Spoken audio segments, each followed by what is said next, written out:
हाँ हाँ हाँ हाँ आ रही है। हेमंत जी, मैं रोहित सरदाना बोल रहा हूं आज तक से, और इस समय देश के लोग आपको आज तक पर देख रहे हैं। मेरा पहला सवाल आपसे यह है कि आपके राज्य में कोरोना की स्थिति बहुत विस्फोटक नहीं है, लेकिन लॉकडाउन का असर है। क्या क्या चुनौतियां आपके सामने आ रही हैं इस समय?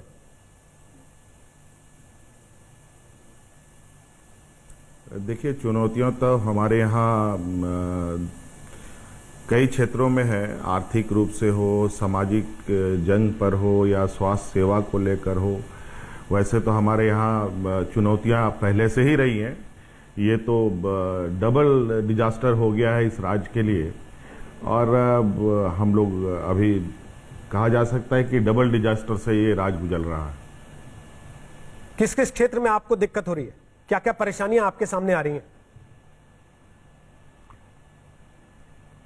देखिए, हमारा यहाँ मैक्सिमम जो लोग यहाँ रहते हैं, लगभग 80% से अधिक लोग ग्रामीण क्षेत्रों में रहते हैं। और यहाँ का आपको पता है कि यहाँ सबसे अधिक लोग रोजगार की तलाश में दूसरे राज्यों में जाते हैं, और लगभग 7 से 8 लाख लोग की जो हमारे पास रफ डाटा है, जो लोग बाहर राज्यों में फंसे पड़े हैं।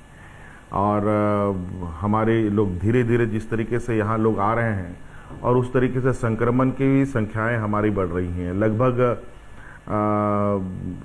आज हमारे राज्य में 63 के लगभग लोग संक्रमित हैं, जिसमें 8 लोग ठीक भी हो चुके हैं। यह राज्य के लिए खुशी की बात है। और 3 लोगों की जानें भी चली गई हैं। ये हमारा अभी का जो डाटा है वो आपके पोर्टल में भी होगा। और जो हमारी जांच की प्रक्रिया है, थोड़ा हमें विलंब से शुरू करने का, या विलंब से सभी चीज़ें उपलब्ध हुई हैं, तो अब ये रफ्तार धीरे धीरे पकड़ रही है। और हम लगातार केंद्र सरकार के सहयोग ले करके चीज़ों को आगे अधिक संख्या लोगों की जांच हो, इस पर हम लोग आगे बढ़ रहे हैं, ताकि संक्रमित लोगों की पहचान कर पाएँ और चीज़ों को हम लोग हैंडल कर पाएँ। सोमवार को प्रधानमंत्री वीडियो कॉन्फ्रेंसिंग करने वाले हैं राज्यों के मुख्यमंत्रियों के साथ। 3 मई के आगे की रणनीति को लेकर आपने क्या सोचा है? क्या प्लान रखने वाले हैं आप उसमें?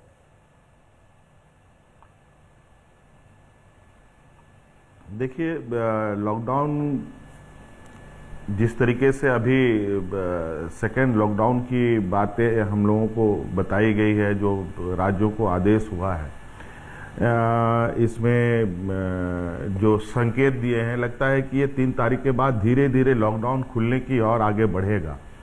और ऐसे स्थिति में जब लॉकडाउन खुलेगी तो उस समय में हम लोगों की समस्याएं और ज़्यादा बढ़ेंगी, जब मजदूर किसी न किसी तरीके से राज्य के अंदर आना प्रारंभ करेंगे।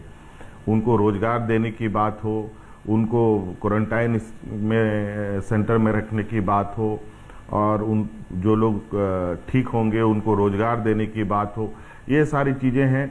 और अभी वर्तमान स्थिति में जो बातें आ रही हैं, लगातार बड़े पैमाने पर जो कोटा और के छात्रों को लेकर, और भी हमारे राज्य में तो सिर्फ कोटा में ही नहीं, कई विभिन्न राज्यों में, पुणे में, उड़ीसा में, हैदराबाद में, साउथ में बच्चे पढ़ने जाते हैं, बंगाल में, उन सब का भी विषय अभी चल रहा है बहुत तेज़ी से।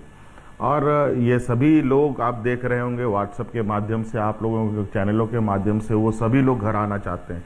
यहाँ तक कि हमारे मजदूर भी वापस घर आना चाहते हैं। ऐसे स्थिति पर ये एक समस्या होगी, जब वो आएंगे तो उस समय हमको उनको चेक करना, उनको क्वारंटाइन करना, रखना एक चुनौती होगी हम लोगों के लिए। उसकी तैयारी हम लोग कर रहे हैं। अगर पीएम ने लॉकडाउन आगे बढ़ाने की बात कही तो आप समर्थन करेंगे?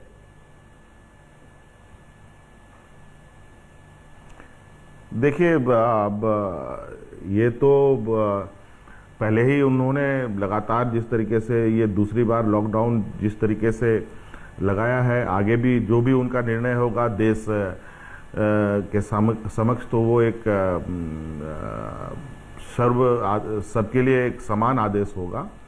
और ऐसे स्थिति पर हम लोग कुछ चीज़ों पर ज़रूर उनसे बात करेंगे कि जिस तरीके से आज हमारे विभिन्न राज्यों में फंसे बच्चे जो हमें संदेश देते हैं, जो हमारे मजदूर हमें संदेश भेज रहे हैं, व्हाट्सएप कर रहे हैं, मैसेज कर रहे हैं, और जिस तरीके से जो लोग अन्य राज्यों में क्वारंटाइन होकर के उन्होंने अपना समय भी पूरा कर लिया है, उन लोगों की स्थिति को लेकर जरूर हम अपनी बातें रखेंगे कि इन समस्याओं का समाधान कैसे होगा। इस पर केंद्र सरकार को कोई स्पष्ट दिशा निर्देश देश को देना पड़ेगा, नहीं तो फिर बहुत लोग जो है लॉकडाउन का पालन ना करते हुए अपने तरीके से निर्णय लेंगे। या तो आने वाला समय में ये चीजें मुझे लगता है कि दो दिशा में जाने से बेहतर नहीं होगा। कुछ राज्यों ने कोटा से अपने बच्चों को बसें भेजकर वापस बुला लिया, लेकिन आपके पड़ोसी राज्य बिहार के मुख्यमंत्री ने कहा कि ऐसे में फिर लॉकडाउन का मतलब ही क्या रह जाएगा। आपने सरकार से बात भी की, आप क्या चाहते हैं? वापस लाया जाए, राज्यों के बच्चों को भी और मजदूरों को भी आने दिया जाए, या उनको वहीं सुविधाएं दे दी जाए जहां वो हैं? देखिए, आज हमारी गृह मंत्रालय में बात हुई थी, आज हमारे गृह मंत्री जी से भी बात हुई है और हमने अपनी इस समस्या को उनके समक्ष रखा है। और चूंकि हमारे पास इतना संसाधन, इतनी व्यवस्थाएं नहीं है कि पूरे देश से छात्रों को, मजदूरों को हम ला पाएं, इस विषय पर हमने उनसे एक दिशा निर्देश का आग्रह किया है और मुझे लगता है कि इस पर वो कोई जरूर सकारात्मक पहल करेंगे। जिस तरीके से बच्चों को लेकर, हम सिर्फ कोटा के ही फंसे बच्चों की बात नहीं कर रहे हैं, बल्कि देश के अन्य राज्यों में भी फंसे हमारे बच्चों की मैं बात कर रहा हूँ और पूरे देश में हमारे मजदूरों की बात कर रहे हैं। और अगर ऐसी व्यवस्था वो कुछ करते हैं तो निश्चित रूप से हम लोग अपने राज्य के अंदर उनको स्वास्थ्य सेवा उपलब्ध करा करके उनको अपने गंतव्य तक पहुंचा